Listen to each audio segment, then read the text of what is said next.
Thank you so much for joining us for another episode of Love Your Business. Today I'm really, really lucky to be joined by Leigh Dunsford, one of the co-founders of Waddle. If you weren't sure or haven't heard of them, they recently were acquired by Xero for a reported fee of $80 million. So I'm really, really happy to have you here, and thanks for taking time. It's great to be here, Noel. Thanks for having me. So what I was most keen to learn about is the top 3 to 5 learnings during the journey of Waddle, because I think I'm lucky enough to have known you most of the time, right from inception all the way through the end. Yeah, or not the end, but the sale.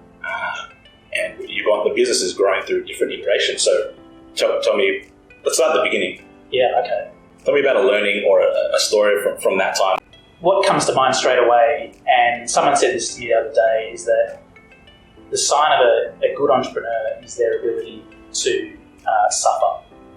And it's suffering for a cause or a belief that you might have. And that's really what got us started from the beginning. Was without going into how we actually technically got to where we got to, you're just talking about 3 guys in a room that knew that this was the way forward, had a belief in it, but had a really strong ability to suffer through the aches and pains and the trials and tribulations and the heartbreaks. Is that so? It's like in order to get through that, you have to have that really strong core belief in what you're doing. And it sounds so simple. It sounds simple, yeah.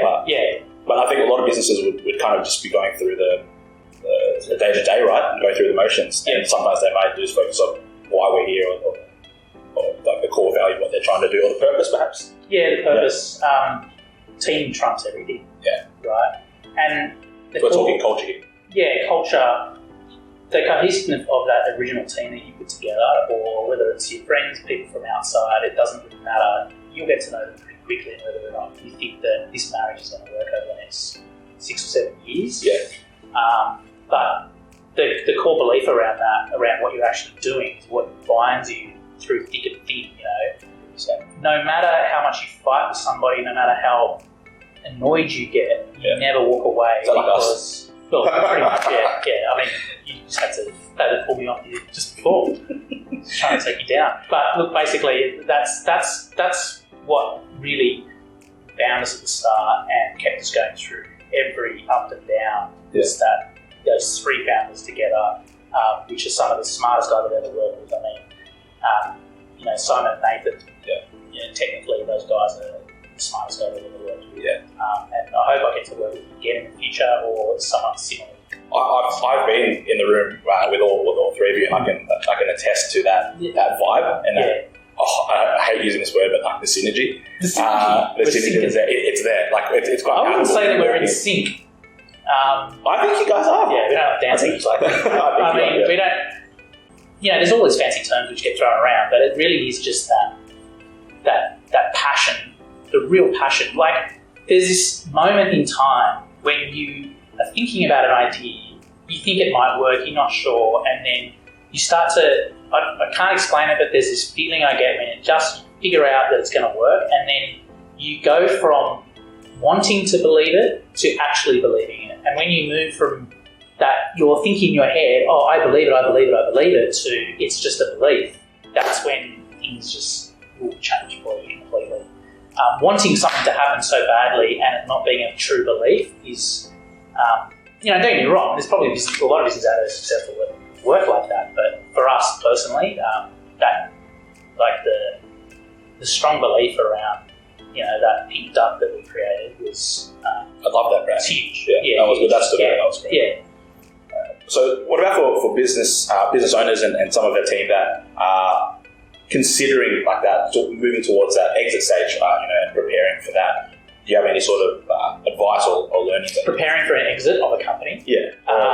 Preparing your business for sale or acquisition. That's a big topic. Yeah, it is. Well, advice is it's going to take a long time. Yeah. So maybe take your time. Take your time. Yeah. It's going to be stressful. And again, when I say take your time, whatever amount of time you think it's going to take, double it. It's going to be double. This might be a difficult one, but over was it 7 years that we're talking about? Like from I think it's close to 7 years. Yeah. Can you pick a moment, or could you bring up a moment where you're like, this is one of your happiest best moments during the business? Well, very early on, the moment that probably just came straight to mind then was we were creating this thing basically from scratch, and we were three guys seemingly in a small office without much business, right? We decided to take a trip down and see Xero and have a chat to them, and thankfully the head of financial services that was there at the time actually took a shine to us, believing what we were trying to achieve. And up until that point, we were struggling a bit to get that to happen, and then eventually it hit on. So when it clicked? When it clicked, yeah. And we never looked back from there. So that's probably one of the standout times. And the second standout time was when we started to hire outsiders. So we were very much a founding team, high school friends. Yeah. We brought in high school friends, a couple of friends to help with the company at the start, and that was really fun and exciting, and we're so grateful that they come along for the ride for that. But then when we started hiring outsiders, that's another huge achievement for us. Yeah. And then to be able to hire all these people and think you've given these people a home, and they're coming along for a journey, they believe in what we're doing, and they're still there today. The whole team's coming along for the journey. That's a pretty special thing. I think it's such a privilege to have a team like to have. And I can't take any credit for that. Yeah. I mean, all that credit lies with Nathan and Simon, and Nathan especially, because he's a very big believer in culture and he's a big driver in that area. Could you describe would you describe, going from startup to this $80 million sale to Xero? Would you describe it as a roller coaster, or was it pretty? It was perfectly executed and planned, as you can imagine. No, it was very roller coaster. So I can imagine. Yeah, it's like you read in all the books. It's very cliche that you've got to be able to pivot and change. We had a clear defined strategy at the beginning, what we're going to do with the business, and then that changed, and we had another very clear defined strategy with the business, and then that changed, and then so on and so forth. So, it certainly isn't an easy ride through the clouds. You're also just raising a really young family now. Mm-hmm. How is it? You're almost riding two roller coasters simultaneously, and I wanted to see get your perspective on raising a young family, raising a young company. How did you find that balance? How did you best manage that? It's hard for me to test for that because I guess I wasn't operational there for the last couple of years, actually in day-to-day, probably almost 3 years. So I stepped out into another passion of mine, which is trade financing. Yeah. But still in an area which, well, actually that was where I was prior to Waddle, and that's how we actually came up with Waddle 20 years into that area. But anyway, I mean, it's easy to say that you can just go to work every day and have your children that don't distract you, but it is very distracting. It's highly distracting, in fact, and it's hard to do. What's the composition? You've got two under. I've got 2 and 1 on the way. Yeah, and they're both under 4. Yeah, both under 4. It's a lot. Yes. Not to take away from anyone else who's got children, but I'm feeling it. It's good though. I mean, it's like anyone says, you wouldn't change it for the world because those kids are the most special thing in the world to me, and thankfully I can put a roof over their head. I'm privileged to have my wife who's supported me intensely through it all. Yeah. She's on the roller coaster. She's on the roller coaster more because outside of the founders of Waddle, that she is basically glued to I guess my passion as well. So she is about it every day, every second, every day.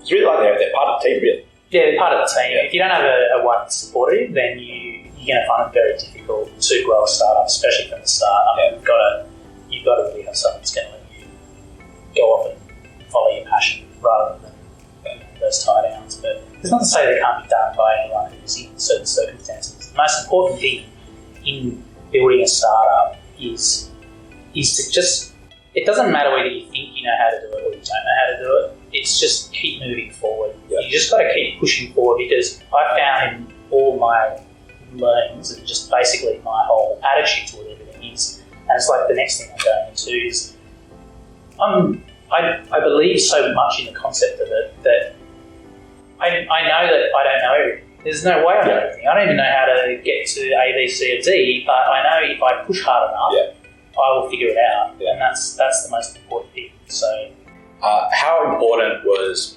accurate, live, up-to-date financial information for the success? Massive topic. I mean, that's the hugest topic ever. I mean, the relevance of accounting data now to the movement of financial products and money and interconnectivity to everything is critical, and it starts at the top of the funnel, doesn't it? So there's automation, and then there's the correct data. And automation is great because it speeds up everything, as we know. But the correctness of the data that goes in and interpretation of how that data should be entered is the most important thing. Now, there's going to be a lot of talk about automation and maybe bookkeeping and accounting not being so relevant in the future because it's just going to be automated. But that's a very, very, very long way away. Yeah. Very long way away to get to that point. So the value of the relationship with the bookkeeper and accountant is still huge. Important. It's huge, yeah. Accountancy and bookkeeping are one and the other. One and the same. Not one and the same, but they're cohesive. In terms of importance. Importance, yeah. And do you think that, maybe make a comment on the industry, difficult, but do you think sometimes it would be one of those things that are overlooked as a business owner, or might be like an afterthought, whereas it should be kind of maybe more front of mind for a lot of business owners?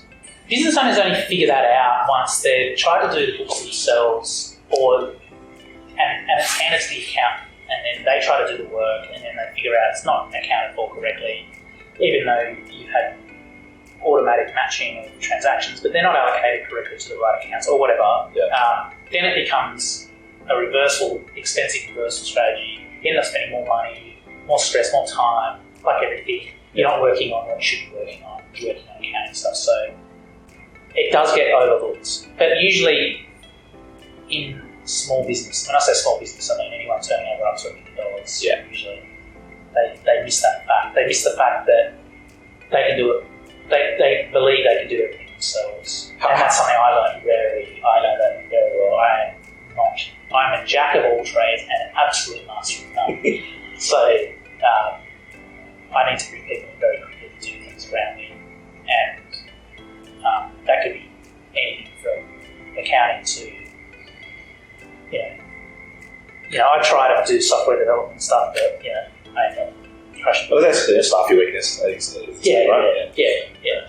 How frequently did you and the team meet to go over the accounts? Or were you looking at it almost day to day, or was it more like a weekly thing? It's monthly. Yeah. Go through like a report pack. Yeah. Basically, we would just look over if we're actually trading, how are we trading that month. Yeah. So, against budget. Yeah, against budget. Yeah. So you're profitable, you're making money. Where we're losing money. If you don't look at that every month, then you end up look back 3 months at a time. So we spent how much on advertising, and we haven't got any response from it, and you just don't know. Or the accountants cost us. Why does the accountant cost us so much? Oh, because he had to go back and fix all the books. That sort of stuff. You just don't know until it's visible and it's timely. Time is such a fashionable word, I guess. So, what I love your perspective on, given your experience in this whole journey, is your thoughts on the space now, like the accounting, finance, or accounting fintech space. Maybe trends. What do you see up and coming? What do you see out in the market? Do you have any perspectives on that at the moment? Yeah, so the trends are definitely, and it feels like probably in the last 2 years that it's probably become more apparent that businesses understand they need to be on the cloud. Like, the industry's banged on about it for, it feels like, forever. But it doesn't feel like people have really gotten that until the last couple of years. So in the adoption curve, do you feel like most businesses, say the 2.2 million small businesses in Australia, do you think we're an early majority for cloud adoption? Still early, but it's gathering really strong momentum now. Like, people understand now, if you're starting a business, I need to be on Xero. That's the issue, or one of the other packages. That's the first thing you do, is you set up an accounting, cloud accounting package account, and off you go. Because of the fintech invasion of all these cloud things being built, businesses are being, the network effect is pulling them online as well. So accounting data and everything, everyone's benefiting together because we're pulling businesses online by creating new services and products to bring that online. Something that I want to know personally, but I'm sure I think a lot of other people will want to know is what's next. I think you've gone through this great journey and it's been very successful. Is it taking time off now? What are we looking to do? So I spent probably the last couple of years trying to figure out what I was going to do next, albeit I was still doing something, but it didn't feel right for me. Then I realised what we were doing at Waddle was having an impact on businesses' lives by effectively streamlining, speeding up the flow of money, right? So you can accelerate a business's growth by doing that. And I was having a really good think about that, and then I touched on an idea of, if you can do it for businesses, why can't you do it for employees and speed up their money issues, right? And it's not about them having money problems, it's about just speeding up the flow of money to them. So I came up with this concept called wage streaming or income streaming. Now, it's not it's a relatively new idea in the marketplace, but I wanted to take it a different way.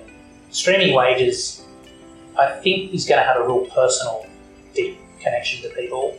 What wage streaming effectively all it is it gives you on-demand access to the person's wage as they earn it. So say it could be up to the hour or day or whatever we decide is appropriate or responsible to provide to an employee. But like everything's on demand at the moment, movies are on demand, Uber, you can order a car, you can get food on demand, you can get business finance on demand. But why can't you get your wage on demand as well? And then on the flip side of that is putting the responsibility somewhat on employers as well to create a workplace that has these access to these employment benefits that can effectively improve their lives. Now, businesses probably aren't even aware that there's $31.1 billion was the last number they attributed to financial stress. It's like 47% of employees in the workplace that's the number one stress driver is the financial stress. I'm not saying that's always to do with debt files and mortgages, of course. We're all stressed out about mortgages. But if we can reduce that number and have an impact to the overall economy and drive that, and obviously give employees these tools to, maybe they won't use it, but it's there. And if they need to use it, they can. And so we want to get the business to a point or drive a strategy around removing even reliance on drawing early and creating smart budgeting around that. There's this huge $1 billion market of late fees that goes on in Australia, right? So I'm guilty. I'm super guilty of it. I'm just like, I pay it, I miss it, and I pay it, I miss it. And it's like, that's $10 here, $15 here. We want to give these employees not only the budgeting, but the tracking of their expenses so that, and look, I'll be the first one to admit there's other companies out there that do this sort of thing, but it's not tying it directly back into their income, which is super important to be able to use a non-debt product, your own money, to pay off things as they're coming up to avoid all these late fees. Now, I don't know what the numbers are yet, and I probably should know that, but over a person's lifetime, how many late fees do you pay and not even care about? That would be great. Would it be a good number to know? I don't know. I don't think I want to know. But maybe we can do the work for you, automate it for you, and give you that a smarter way to manage your own money rather than relying on, putting all these late fees back in the pockets of all these other providers. It sounds like you're quite advanced in this thinking. Is there a name for the company yet? Yes. Yeah, we call it 925. 925. Yeah, as the analogy of a workday. The reason why we named it that as well is because we're not just wage streaming. Wage streaming is the first product that we're going to be fixing, and I feel like that we'll start with that because that is the biggest pain point that people have right now. And there is a huge subsection of Australians which will say, I've never used this. And you're right, you probably would never use this because you've probably got good management in your money. But there is a huge underswell of this country which has millions of Australians which are living paycheck to paycheck, can't even find $500 if an emergency came up, busted tyre, school fees, doctor's visit, anything. That they need to pay for, and they should be given the opportunity to use their own money as they've earned it rather than have to turn to a debt product and get stuck in that spiral out of control. I love that. And so it sounds like you've got your purpose quite clear. Pretty clear. From the beginning, and like you said, and it sounds like there's been a thread throughout this conversation about how important that is for success, and making sure the team rallies around it. Making sure they rally around it, yeah. We're going to be working with employers very closely to structure how our business model will obviously make money, but ultimately we want to get to the point where it's a zero margin gain for withdrawing your income, so that people aren't paying anything for withdrawing your income. Yeah. And eventually it just becomes the new norm that if you start working with an employer, they have a beautiful benefit that you can start drawing it away the moment you start making it. Wage streaming, something I wasn't aware of. Yep, there you go. Leigh, thank you so much for joining us. Thanks I really appreciate telling us, sharing your learnings. It's quite an amazing story, and congratulations again. It's so good, and I really look forward to seeing everything that happens with 9 to 5. That sounds amazing too. So one to watch. So thank you so much for joining us. I look forward to seeing you next time.